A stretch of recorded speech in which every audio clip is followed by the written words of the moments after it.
The HOA Karen called the cops on me for moving out, and an officer was at my door before I'd even finished my coffee. He said I was illegally abandoning my property. Across the street, our HOA president stood there smirking, hands on her hips, like she'd just won the lottery. I was just a 6-7-year-old veteran trying to leave the lake house my late wife loved. But this woman had the nerve to tell me I couldn't even donate my own land. She had no idea she was threatening the one man who didn't just know the property lines.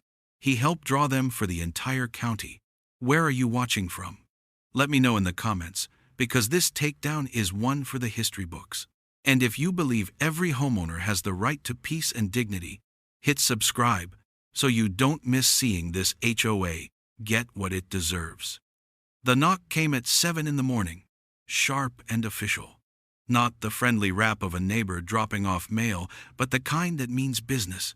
I was standing at the kitchen counter, nursing a mug of black coffee and looking out at the lake. The mist was just lifting off the water, and the old cedar tree Eleanor loved so much was silhouetted against the pale morning Sunday. For a year, that tree was the first thing I saw in the morning, and the last thing I saw at night. It was a stupid little ritual, but it felt like keeping a promise. I was just about to pack the last box of her books when the knock rattled the doorframe. I opened it to a young police officer, hand resting on his belt, eyes scanning past me into the house. "Morning, sir," he said, his voice flat. "We got a call about a possible deed violation. A ma'am from the Homeowners Association says you might be abandoning the property." I just stared at him, confused. Abandoning it? I just sold the place. The moving truck was scheduled for tomorrow. My gaze drifted across the street, and there she was, Cheryl Holcomb, the self-appointed queen of the Lake Cedar HOA, standing on her perfectly manicured lawn, with her arms folded. She had this tight, satisfied smirk on her face, the kind she got right after fining someone for leaving their trash can out for an extra hour. She was the one who'd made the call. Of course, she was. "Officer, I'm not abandoning anything," I said, keeping my voice level. "It's a habit you pick up in the service.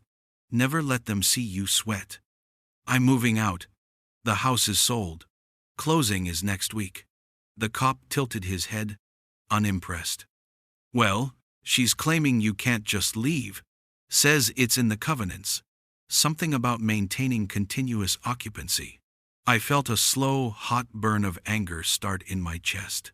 This was ridiculous. This was my home.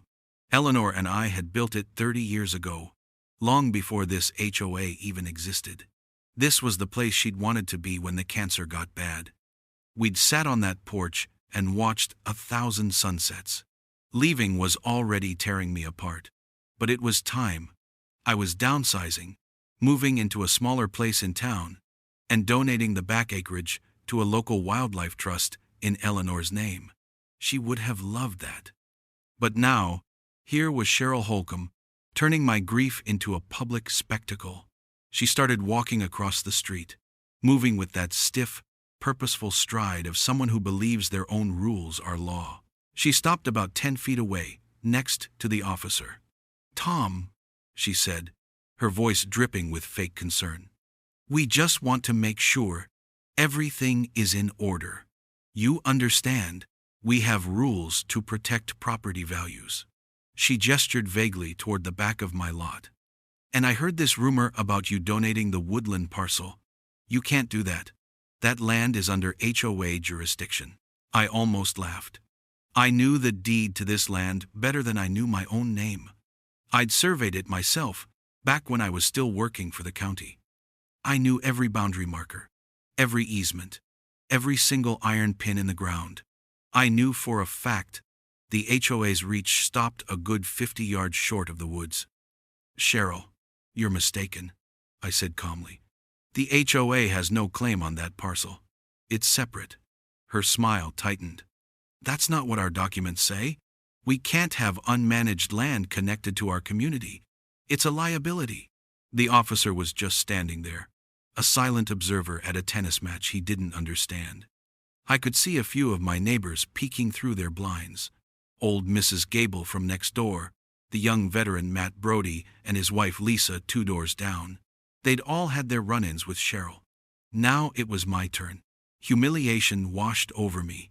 I was a 6-7-year-old man, a veteran who had served his country, and I was being treated like a squatter on my own front porch. All I wanted was to leave this place with my memories intact, to honor my wife in peace. And this woman, this tyrant in a tracksuit, had turned my departure into a criminal investigation. She was holding up my life, waving around imaginary power, all while standing on land I knew she had no right to control. Just trying to leave, and she made me a criminal, I said, more to myself than to anyone else. The officer finally seemed to realize this wasn't an emergency. He gave Cheryl a hard look. "Ma'am, this seems like a civil issue, not a police matter." He turned to me. "Sir, as long as you're not abandoning the property, you're fine by us. Have a good day." He tipped his hat and walked back to his car. But Cheryl didn't move. She just stood there, her smug expression hardening into a glare. The battle was over for the moment, but her eyes told me the war had just begun. "We'll see about that, Tom," she said, her voice low and venomous. "We'll see who's right." As she turned and stalked back to her house, my eyes landed on the memorial birdhouse I'd built for Eleanor, hanging from the old cedar. It was a simple thing, made from a piece of reclaimed barnwood she'd found. And in that moment, looking at that birdhouse, I knew I wasn't just fighting for a piece of land. I was fighting for her, and I was not going to lose. The next morning, I drove down to the county records office. The air inside smelled of old paper and dusty binders, a smell I'd always found comforting. It was the smell of facts, of things that were measured, recorded, and couldn't be changed by someone's opinion. A young woman with glasses perched on her nose helped me pull the plat map for the Lake Cedar development. I unrolled the large crackling sheet on the wide table. There it was, in crisp black ink. Lot 72, my property. And right where it should be was the clear, thick line marking the boundary of the acreage behind it, designated as a separate parcel with its own identification number. It was never incorporated into the HOA's master plan. "Just as I thought," I mumbled, tracing the line with my finger. The clerk peered over my shoulder. "Looks pretty clear-cut, sir," she said. "That back parcel is yours, free and clear. The HOA plat ends right here." She tapped the boundary line. "They've got no legal claim past this point." It was a small victory, but it felt good. I had the official proof. I had the facts. I thanked her, paid for a certified copy, and drove home feeling a sense of relief. I figured I'd just show this to Cheryl, and that would be the end of it. Hope, it turns out, can make a fool of you. The escalation started 2 days later. It wasn't a confrontation, just a steady campaign of paper cuts. The first was a crisp white envelope taped to my front door.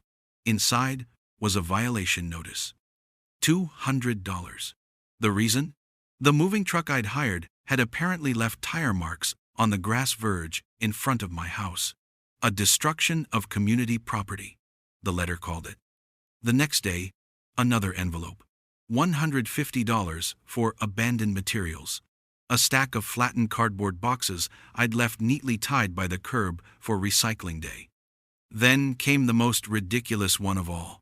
$300 for an unauthorized modification to a boundary. Cheryl, or more likely one of her lieutenants, had seen me replacing a rotted fence post along my own property line.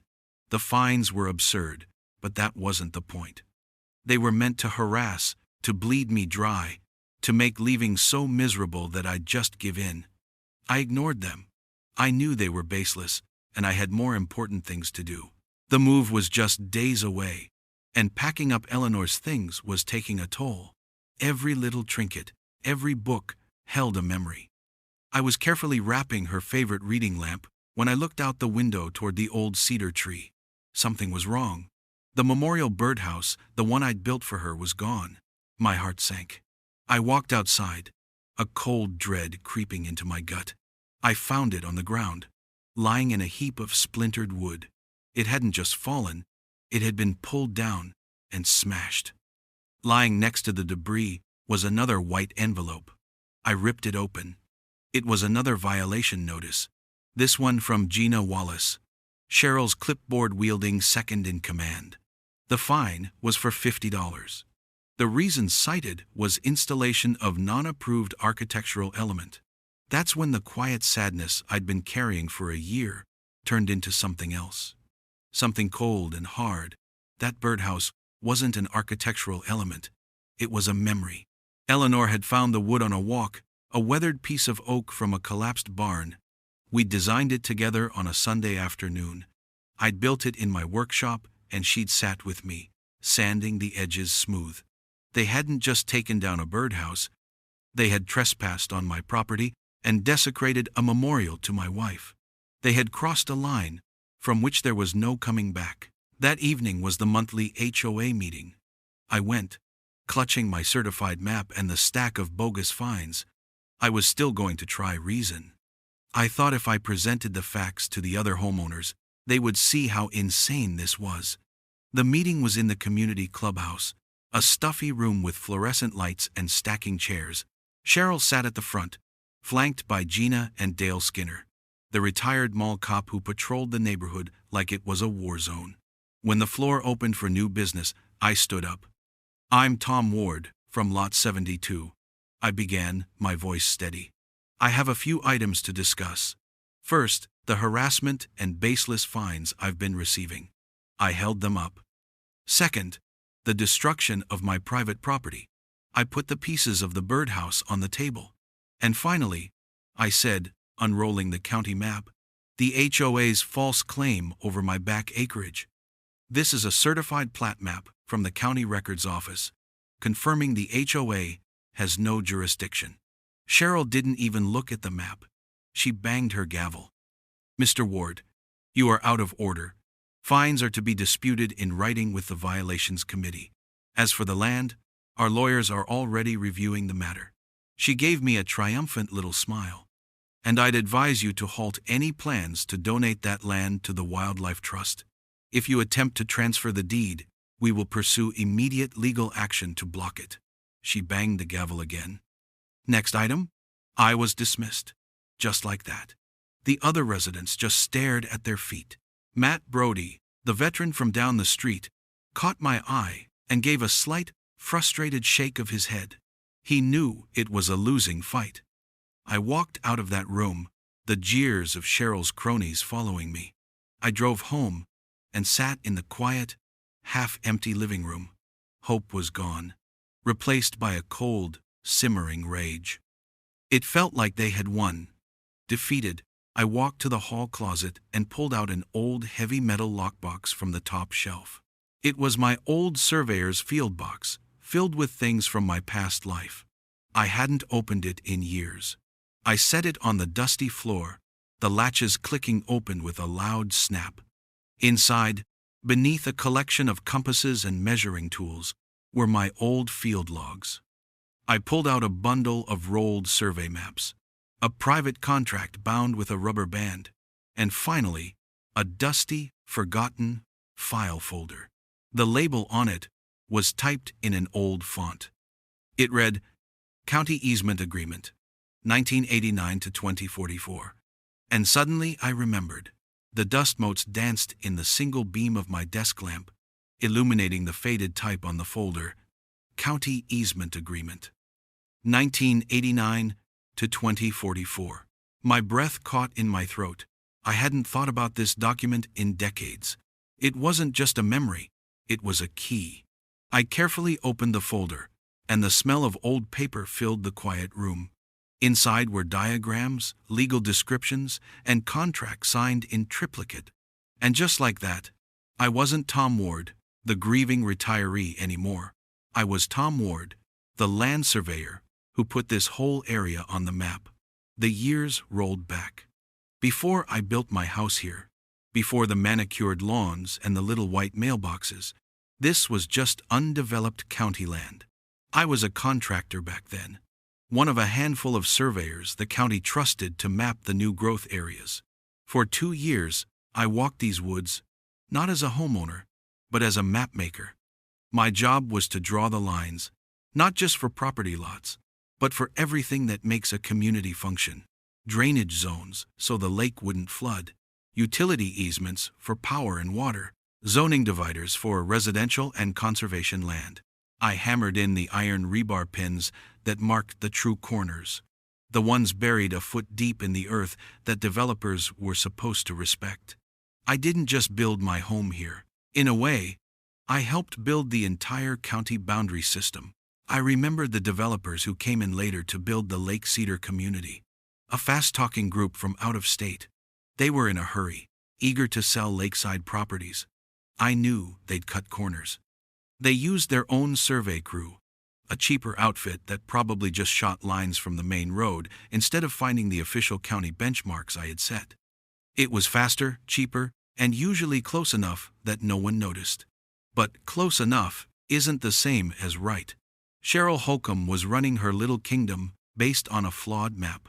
Her power, her rules, her entire sense of authority was built on a foundation of sloppy work.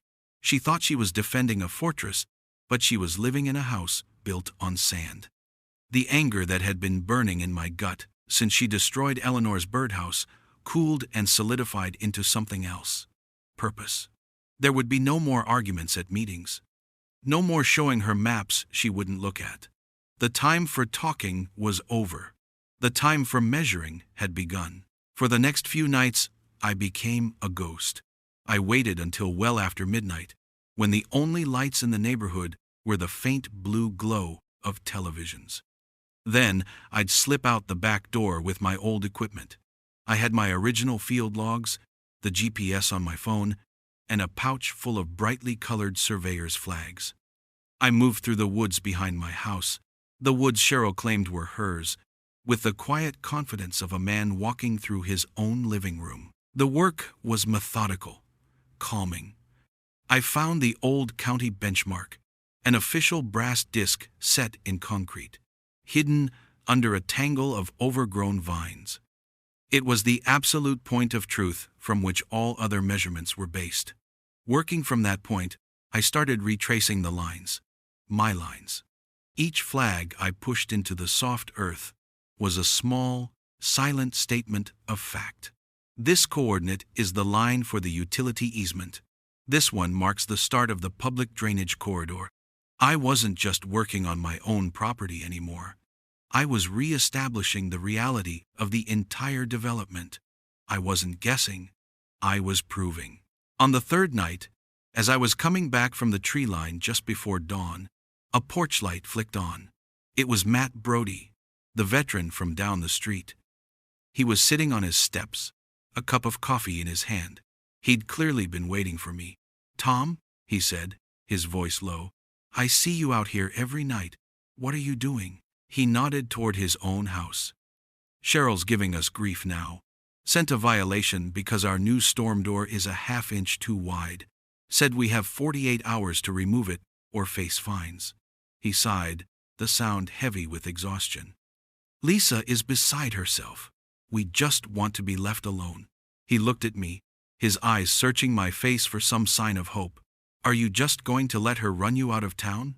Are you giving up?" I stopped and looked at him. I saw the same frustration and helplessness I'd felt at that HOA meeting. He was a good man, a fellow serviceman, just trying to protect his family. Giving up wasn't an option. I didn't say anything. I didn't need to. I just gave him a slow, deliberate nod, then glanced across the dark, still water toward Cheryl Holcomb's house, where a single, gaudy landscape light illuminated her perfectly symmetrical hedges. She was sleeping peacefully, confident in her make-believe empire. She had no idea that the ground was literally shifting beneath her feet. My quiet work in the woods hadn't gone unnoticed. A few days after my pre-dawn chat with Matt, the other shoe dropped. It wasn't a fine in an envelope this time. It was the law. I was in the garage, sorting through old tools, when 2 sheriff's deputies pulled into my driveway. Cheryl Holcomb was right behind them in her pristine SUV, looking grim and official. She stayed in her car, the perfect picture of a concerned citizen, forced to take unfortunate action. One of the deputies, a heavy-set man with a weary look, walked up holding a document. "Mr. Tom Ward?" he asked. I nodded. "I have an emergency injunction here, sir. You are to cease and desist all activity on the adjacent, undeveloped parcel of land." He handed me the paper. I scanned the legalese. It was full of dramatic words like environmental contamination and irreparable harm.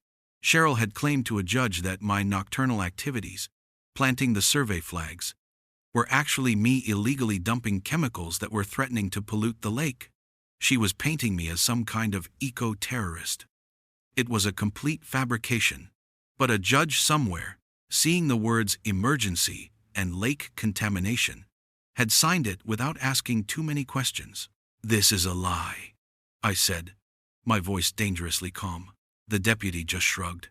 "That's for the courts to decide, sir. For now, you stay off that land. If we get another call, we'll have to take you in." He pointed at the little orange flags visible at the edge of the woods. "And you'll have to remove those. They're considered part of the prohibited activity."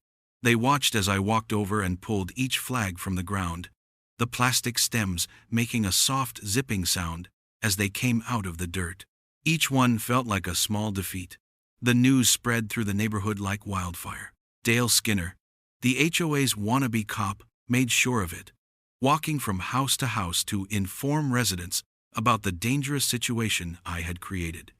My reputation, carefully built over 30 years of quiet, decent living, was shattered in a single afternoon.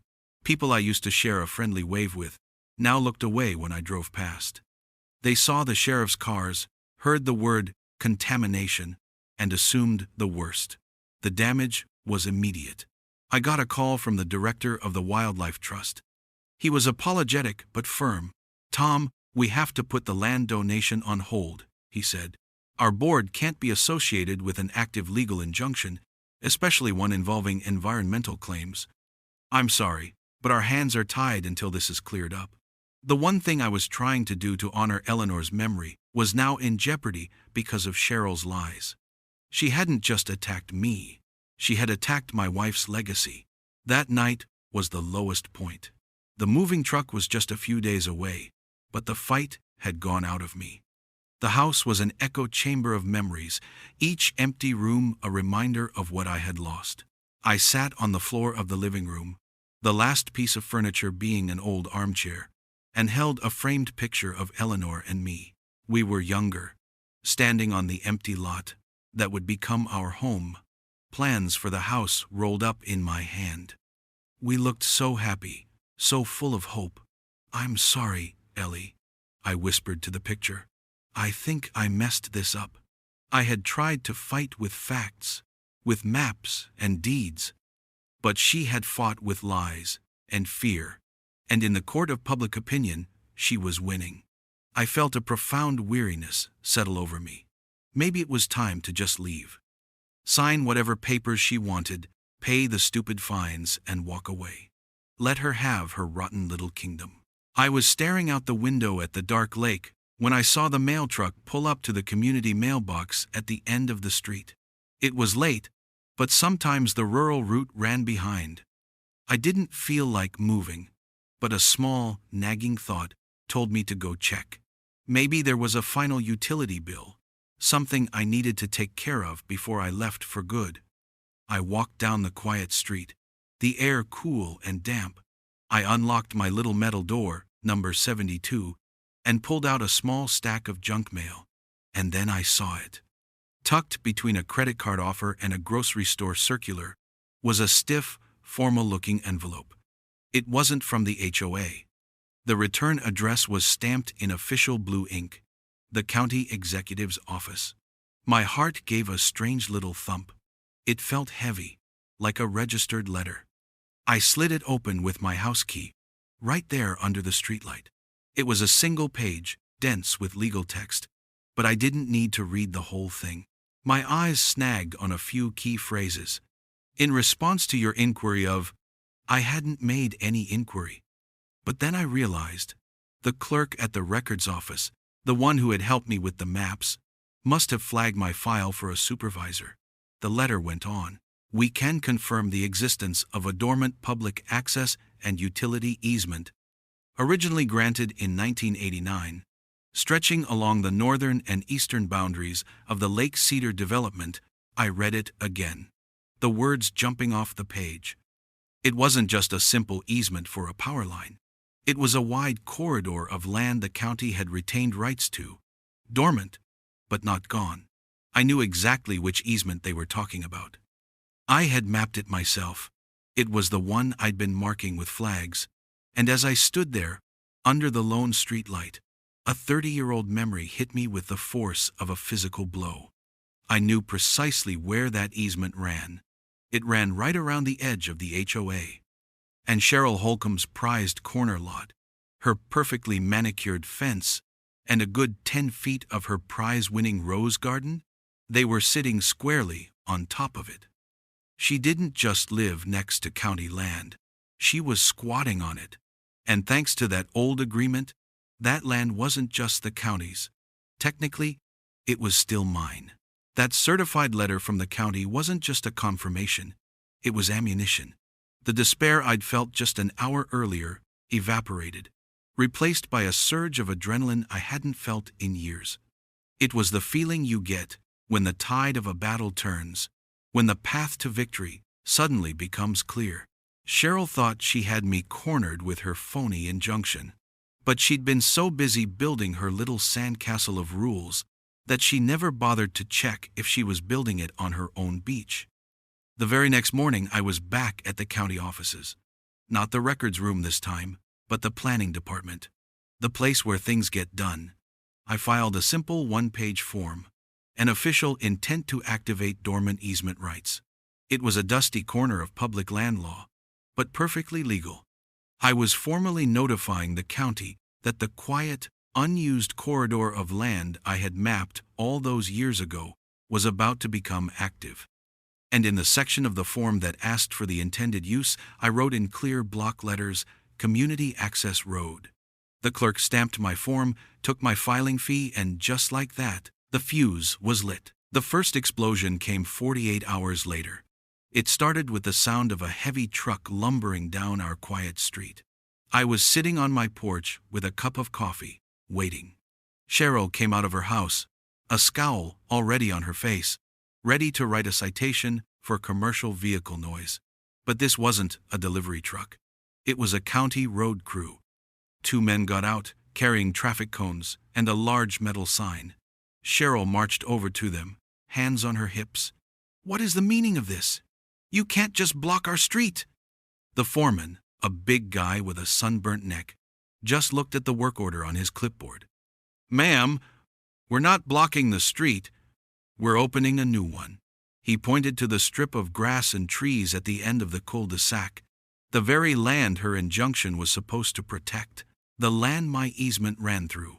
Then he and his partner drove a metal post into the ground and bolted a brand new, reflective green sign to it.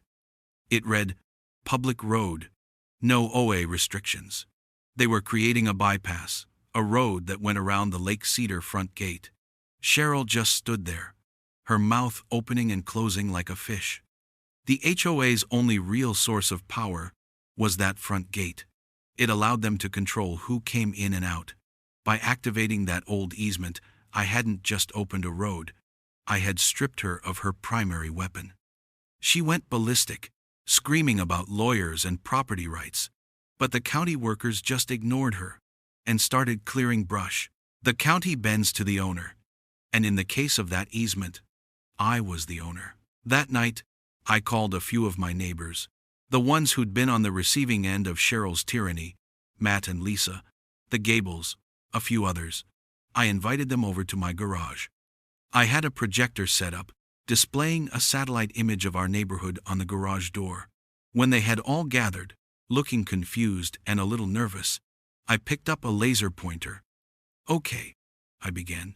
I know you've all heard Cheryl's side of the story. Now I want to show you the truth. I used the laser pointer to trace the lines from my old survey maps over the satellite photo. The lines for their own properties, the official HOA boundaries, and finally, the bright red line of the easement. I showed them exactly where it ran, circling the entire development. Then I zoomed in on Cheryl's house.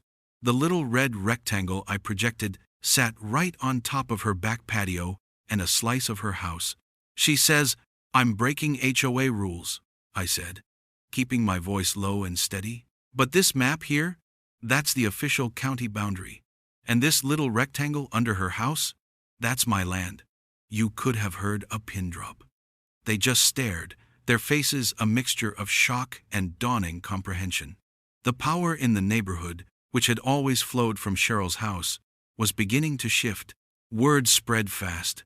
The community, which had been united against me, started to split. Whispers turned into open questions. If Cheryl was wrong about this, what else was she wrong about?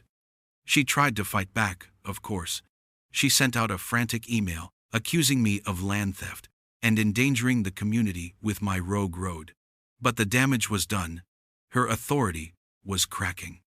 A few days later, a van from a local news station pulled up in front of my house. A young reporter had gotten wind of the story about the new public road and wanted to know what was going on. I agreed to an on-camera interview right there in my driveway. She asked me if it was true that I was trying to claim part of the HOA president's property. I looked right into the camera. "I'm not trying to claim anything that isn't already mine," I said. "The lines were drawn 30 years ago. I should know. I drew them." I held up a copy of my original survey map. "I didn't buy her house," I added with a slight smile. "I just own the dirt under it." The interview aired on the 6 o'clock news. All over Lake Cedar, people were watching. And as my face faded from the screen, a new question began to hang in the air. A question whispered from one worried neighbor to another. What else does he own? The fallout from my news interview was immediate. Cheryl called an emergency HOA meeting. The email she sent was full of panicked, capitalized words. Gross misinformation. Threat to our community. Legal action. She intended it to be a show of force. A public execution where she would rally the community, discredit me, and reclaim her throne. She fundamentally misjudged the mood. The clubhouse wasn't just full, it was packed. People were standing along the walls and spilling out into the hallway. The usual sleepy atmosphere was gone, replaced by a tense, crackling energy. This wasn't a meeting, it was a showdown. Cheryl was at the head table, looking flustered but determined. Gina Wallace sat beside her, nervously shuffling a stack of papers. Dale Skinner stood by the door, trying to look intimidating but mostly just looking sweaty. I came in and took a seat in the back, holding a large, rolled-up document. Matt Brody gave me a solid nod as I passed. The whole room was a powder keg, and Cheryl was about to strike a match. She banged her gavel, the sound unnaturally loud in the silent room. "This emergency meeting has been called to address the recent campaign of slander and illegal land seizure perpetrated against our community," she began, reading from a prepared statement. Her voice was shaking slightly, but she pushed on, rattling off a list of my supposed violations, from the moving truck's tire tracks to the environmental damage of my survey flags. She was trying to frame me as a rogue agent, a bad neighbor out to destroy their peaceful way of life. She was halfway through a sentence about filing for a permanent restraining order when I stood up. "Excuse me," I said, my voice cutting through her monologue. "Before she reads that work of fiction, let's look at some facts." All eyes swiveled to me. Cheryl's face turned crimson.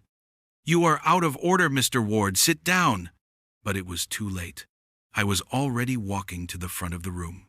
I unrolled the large-scale zoning map I had printed at a copy shop and pinned it to the corkboard behind her. It was 3 feet tall and 5 feet wide. Impossible to ignore.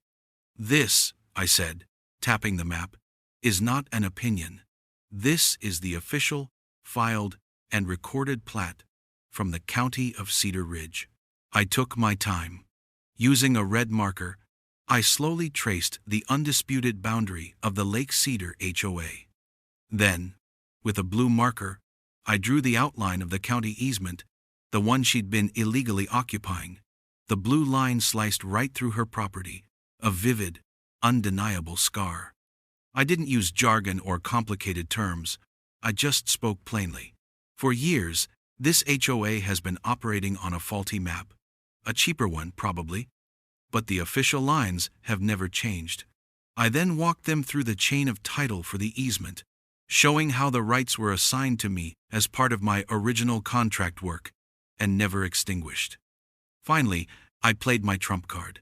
I pulled a notarized letter from my jacket pocket.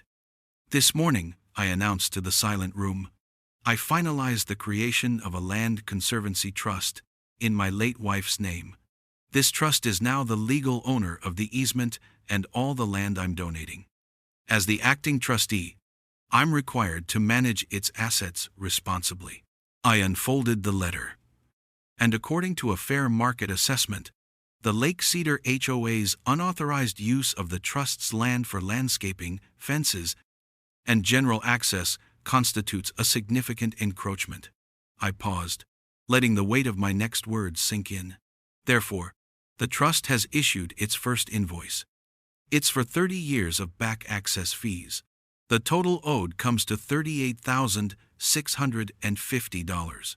The room erupted. It was like a dam breaking. A man in the front row, someone I knew, had been fined by Cheryl for the color of his mailbox, jumped to his feet. "Wait a minute," he shouted, pointing first at the map, then at a stunned Cheryl. "So she's been fining us for our mailboxes while she's been squatting on his land?" The accusation hung in the air, sharp and brutal. Cheryl started banging her gavel wildly. "Order! Order! This is illegal! You can't!" But no one was listening to her anymore. A woman yelled from the back, "We've paid thousands in your stupid fines. Were you using our money to pay lawyers to defend your stolen backyard?" Someone else shouted, "You're done, Karen!" The chaos was growing when a calm voice cut through the noise. Perhaps I can clarify things. A man in a simple county work polo had been standing quietly at the back. It was the head of the planning department. I'd invited him, just in case. He walked to the front and looked at the map. "Mr. Ward's survey is correct," he said, his voice carrying the quiet authority of undisputed fact. "The easement is legally his to control. The county recognizes his rights in this matter." That was it. The final nail in her coffin. Cheryl Holcomb sat there, her face a mask of disbelief. Her power, built on paper and intimidation, had vanished in an instant, exposed as a fraud by a map and the simple truth. Matt Brody stood up and made a formal motion for an immediate vote of no confidence in the HOA president. It was seconded by a dozen voices at once. Over Cheryl's sputtering protests, the vote was taken by a show of hands. It was nearly unanimous. She was removed, right there, on the spot. Later that night, the local news ran an update to my story. They played a clip of the chaotic meeting, then cut to a shot of me, calmly rolling up my map as the crowd applauded.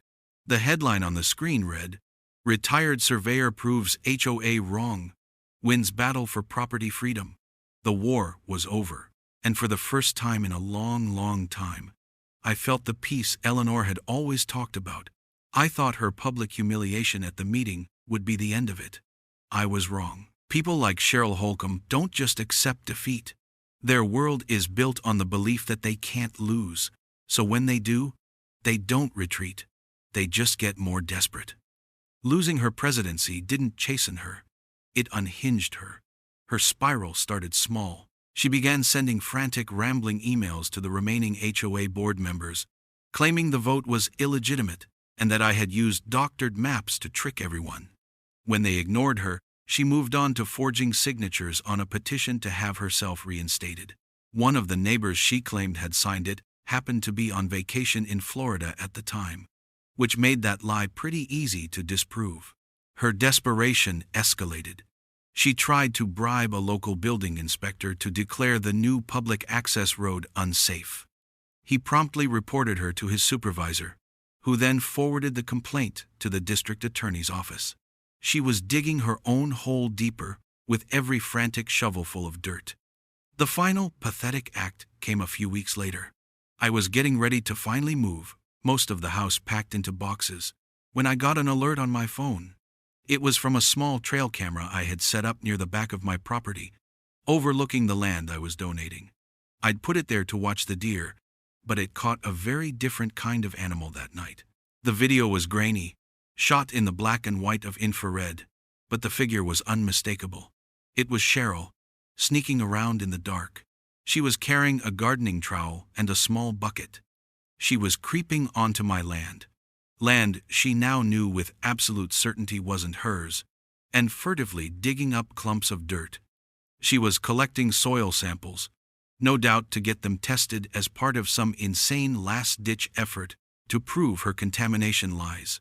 She was manufacturing evidence. I watched the video, a feeling of pity mixing with disgust. This wasn't a power player anymore. This was just a sad, broken person trespassing in the dark. But the law is the law. The next morning, I handed the video file over to the same sheriff's deputy who had served me the injunction weeks earlier. He watched it, sighed, and shook his head. "Well," he said, "that's a trifecta.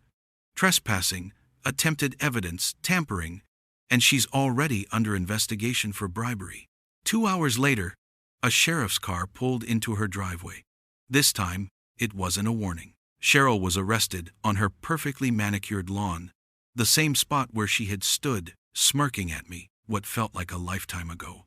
The charge of falsifying public documents for the forged petition was the most serious. It was a felony. Her reign was, officially and criminally, over. With Cheryl gone, the HOA just crumbled. No one wanted the job of president, and without her iron-fisted rule, the whole rickety structure of fines and violations fell apart. At the next meeting, Matt Brody made a new motion to dissolve the Lake Cedar HOA entirely. The vote was unanimous. A wave of relief washed over the neighborhood. People started talking to each other again. Fences that had been sources of dispute now became places for friendly conversation. The atmosphere of suspicion and petty tyranny evaporated. In its place, we decided to build something better. I worked with Matt and a few other neighbors to establish the Lake Cedar Commons Trust. It was a simple organization designed to manage the shared areas, like the front entrance and the small community dock. We had clear, simple rules that everyone agreed on. No arbitrary fines, no clipboard bullies, the $38,000 in back fees that the old HOA technically owed my land trust. I forgave it on one condition: that the money be put into a fund for community improvements. Our first project was to clear a simple walking path around the lake, using the very easement I had reclaimed. My moving day finally came. It was a cool, clear autumn morning. The lake was calm, the air crisp. As the movers loaded the last of my boxes, Matt and Lisa walked over. "We've got something for you, Tom," Matt said. They led me down to the spot by the old cedar tree where Eleanor's birdhouse used to hang. In its place was a beautiful, sturdy bench made of the same weathered cedar. On the backrest, a small brass plaque was inscribed. It read, "For Eleanor. She made this a home." I ran my hand over the smooth wood, a lump forming in my throat. We sat there for a while, the three of us, just looking out at the water. I had started this whole fight just wanting to leave in peace, to protect a memory. I never intended to tear down an HOA or get anyone arrested, but Cheryl had pushed me, and in doing so, she had revealed a strength I didn't know I still had. She had inadvertently brought a whole community together. I looked at the new path, where a young family was already taking a walk, their kids laughing as they skipped stones on the water. Eleanor used to say that peace would live on this land. For the longest time, I thought she meant the quiet, the silence. But sitting there, on her bench, surrounded by neighbors who had become friends, I realized I'd been wrong. She wasn't talking about silence. She was talking about freedom.